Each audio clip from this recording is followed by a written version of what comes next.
Suamiku ternyata orang kaya. Bagian 23. Fiona menitikkan air mata. Pria itu tak menghentikan langkah, tidak peduli dengan apa yang akan dikatakan Fiona padanya. "Leon!" panggil Fiona yang sama sekali tak digubris Leon. "Ih, menyebalkan sekali sih." Membanting sendok di tangannya ke piring, lalu meremas kepalanya dengan kedua siku menopang meja. "Kinara, gadis itu sudah membuat Leonku berubah. Aku sangat membencinya." Fiona menatap lurus dengan pandangan bengis. Sebelum ini Fiona memang sudah mencari tahu tentang Kinara dan semua hal yang terjadi hingga penyebab kenapa bisa Leon menikahi gadis itu. Sampai akhirnya ia melakukan kerjasama dengan Monique yang memberitahukan tentang penggerebekan malam itu. Flashback. "Jadi mereka menikah akibat digerebek warga?" tanya Fiona. Di sebuah kafe di Jakarta setelah mengatur janji untuk bertemu sebelumnya. "Iya benar Nona. Kenapa bisa mereka digerebek? Bukannya warung kopi itu biasa ya, menerima tamu pria?" "Sebenarnya aku yang sudah menghasut para warga Nona, karena melihat seorang pria yang berada di dalam warung Kinar hingga larut malam di tengah hujan deras." "Kau?" "Iya. Kau bilang kau itu sepupunya kan?" "Lalu kenapa kau lakukan itu?" "Apalagi atas suruhan ibuku agar dia diusir dari tempat tinggalnya. Tapi malah dinikahkan." "Tunggu, aku tidak mengerti kenapa kalian bisa melakukan itu pada saudara kalian." Apa ya?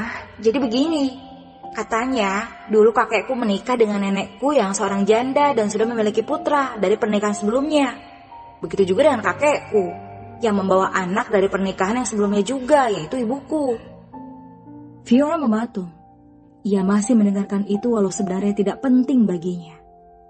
Namun karena ayahnya Kinar adalah pria yang cerdas dan baik hati, kakekku jadi suka dengan ayahnya Kinar itu.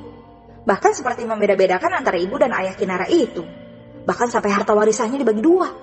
Dari situ ibuku tidak terima, karena ayahnya Kinar bukan anak kandung dari kakekku. Namun kenapa masih menerima warisan tersebut?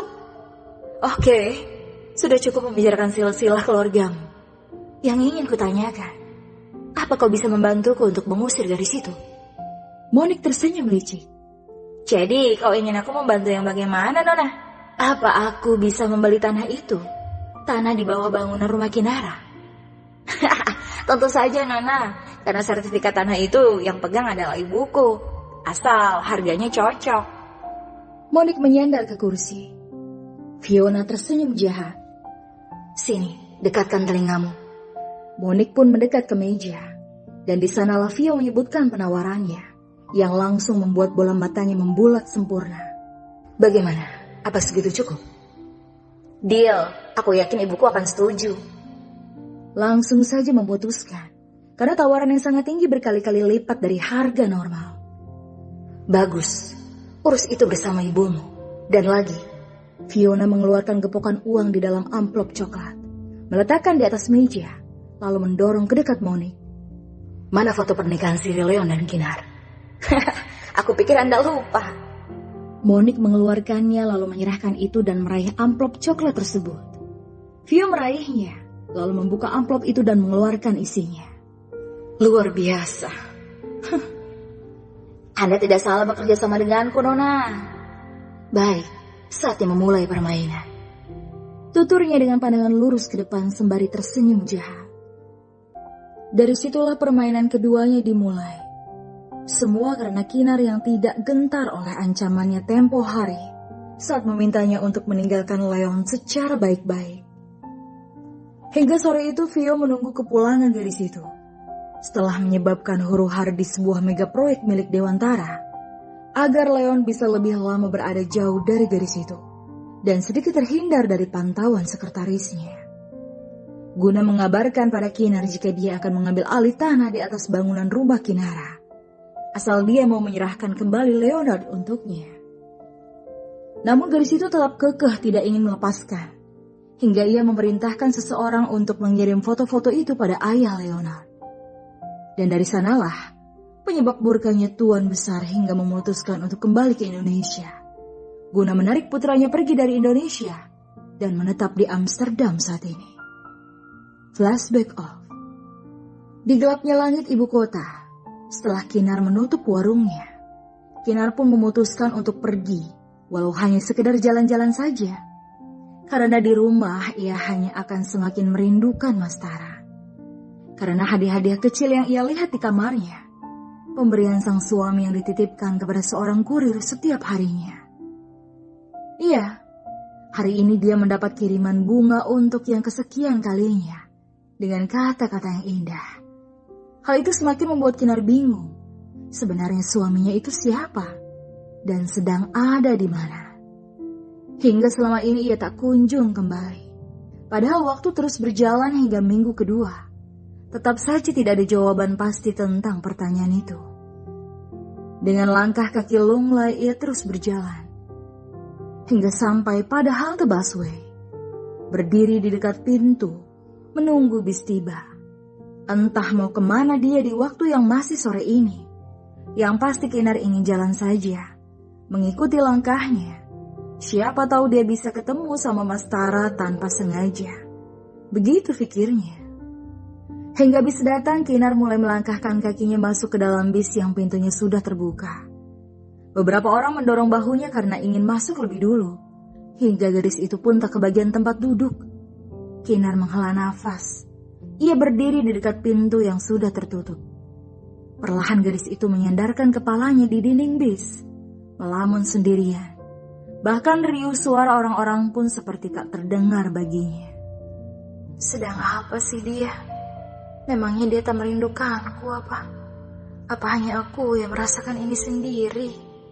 Yang seperti tengah ada perdebatan di sana. Seperti keyakinan untuk tetap bertahan. Atau lebih baik berusaha melupakan. Sedikit kabur pandangannya, bahkan kini tubuhnya mulai oleng. Kinar hampir saja jatuh, hingga seorang wanita yang duduk di dekatnya langsung menahan tubuh Kinar. Apa Anda baik-baik saja?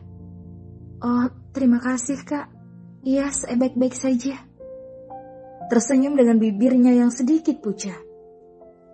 Kau terlihat pucat. Sini, biar ku bantu dan duduklah di bangkuku. Kinar melihat bangku yang kosong di dekatnya. Bangku yang tadi diduduki wanita itu.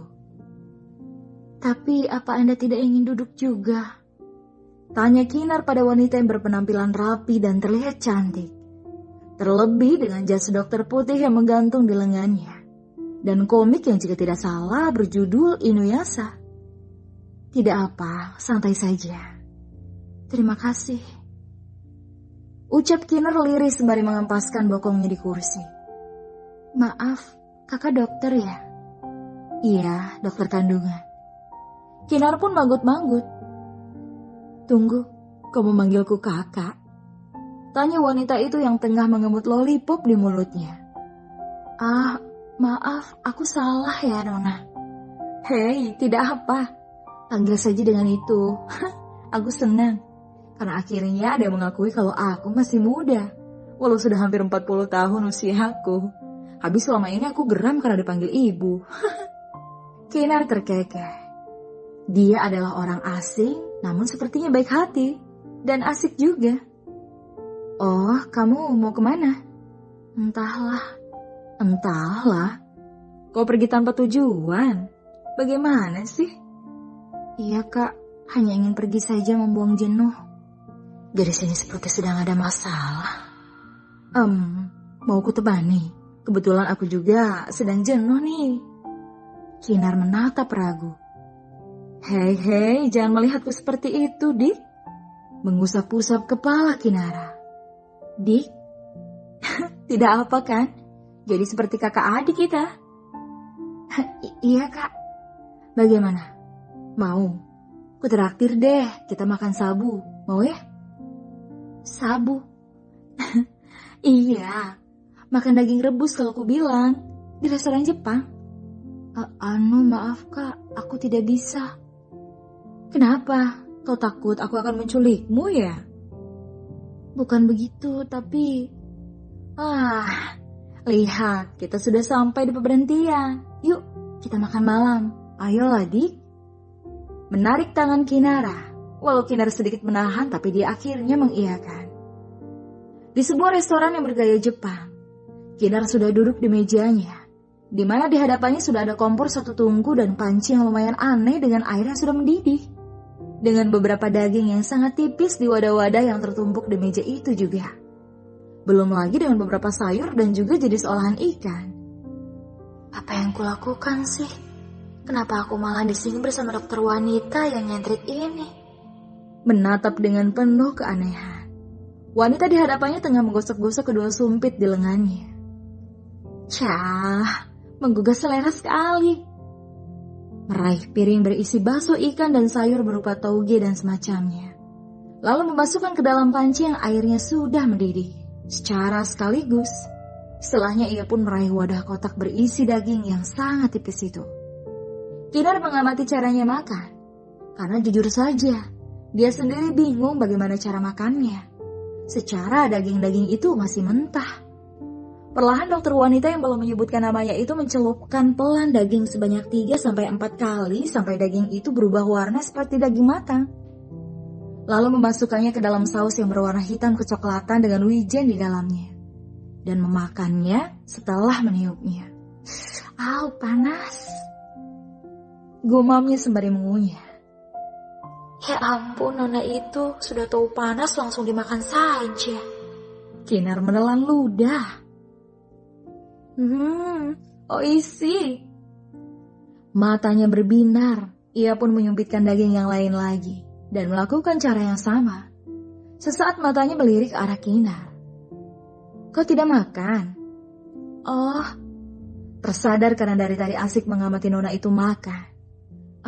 Tidak kak, terima kasih. Kenapa? Ini banyak loh, ini kan porsi untuk 2 orang. Anu kak, aku sedikit, maaf kak, mual. Mual? Apa yang membuatmu mual? Entah kak, akhir-akhir ini aku tidak berselera makan. Tapi ini enak loh, ayo coba saja, ini kan fresh. Kelihatannya memang enak, tapi entah kenapa membuatku mual. Kinar hanya menggeleng. Coba dulu, Dik. Tidak, Kak. Terima kasih. Apa kau mau makan yang lain? Ramen? Ramen apa? Ya ampun, kau ini lugu sekali ya. Masa ramen tidak tahu sih? Itu mie. Oh, mie ya? Maaf, aku hanya tahu mie ayam, mie instan, mie nyemek, mie goreng abang-abang. Kau benar-benar imut sekali sih, Dik. Ya ampun, aku jadi gemes deh. Menarik pipi Kinara. SKSD sekali wanita ini. Kinara meringis, namun ia masih terkekeh dengan ekspresi anehnya. Kinar pun hanya memakan rumput laut kering, yang menurutnya tidak begitu menimbulkan bau menyengat seperti yang lain. Dan benar saja, tidak menunggu waktu lama, wanita itu sudah menghabiskan semua daging tipis di hadapannya. Lalu mengangkat kuah sup yang ada di mangkuk dan menenggaknya langsung. Wanita itu meletakkan lagi mangkuk itu. Puas sekali rasanya. Sementara Kinar hanya menatap heran sembari geleng-geleng kepala. Gila, habis semua ini. Makan banyak adalah caraku menghilangkan stres. Stres? Iya. Walau tengah dilanda stres, tapi Anda masih bisa tertawa ya kak. Tidak sepertiku yang bisa tidak makan berhari-hari. Karena tertawa adalah caraku menghibur diri sendiri. Dan lagi setiap manusia berbeda-beda cara mereka menanggulangi stresnya. Kalau aku, pasti akan melampiaskan semua itu dengan makanan. Bahkan aku sering sesenggukan nangis sembari makan mie instan hingga 3 bungkus langsung. Astaga. Kau pasti heran kan? Tapi begitulah aku. Jika aku sudah banyak makan, aku akan merasa puas. Dan moodku akan jauh lebih baik seperti saat ini. Ya ampun, kakak hebat. Aku sempat merasa kakak itu tidak pernah punya masalah. Karena terlihat ceria sekali. Memang begitu ya kelihatannya. Tanya wanita itu dan Kinar mengangguk. Padahal aku merasa orang paling menderita di dunia ini loh. Oh ya? Iya. Aku punya 2 orang tua yang meninggalkanku dan hidup masing-masing dengan pasangan baru mereka. Saat aku berjuang untuk masuk perguruan tinggi, tidak ada support sama sekali dari mereka. Namun saat ini, setelah aku sukses, mereka malah meminta aku untuk selalu memberi mereka uang. Kinar pun menatap iba wanita itu. Tapi, yang lebih menyakitkan dalam hidupku bukanlah itu. Apa? Terdapat luka yang tak pernah mau mengering di sini. Wanita itu menyentuh dadanya. Semua sebab aku kehilangan pria ku cintai, dan bodohnya aku masih menunggunya hingga detik ini. Meraih segelas air mineral dan meminumnya. Ia meletakkan kembali gelasnya. Aku bahkan mengabaikan orang-orang mendekatiku demi bisa terus jomblo. Sementara Kinar sudah menitikan air matanya karena berharap dia akan kembali sewaktu-waktu. Ini sudah 7 tahun berlalu dan dia tak kunjung kembali. Wanita itu menatap nanar ke arah gelas di tangannya. Tapi aku... Kinar pun meraih tangan wanita itu. Sudah kak, jangan dilanjutkan. Tidak apa-apa, aku tidak akan menangis kok. Aku sudah kebal, tenang saja. Kinar tersenyum. Bersambung.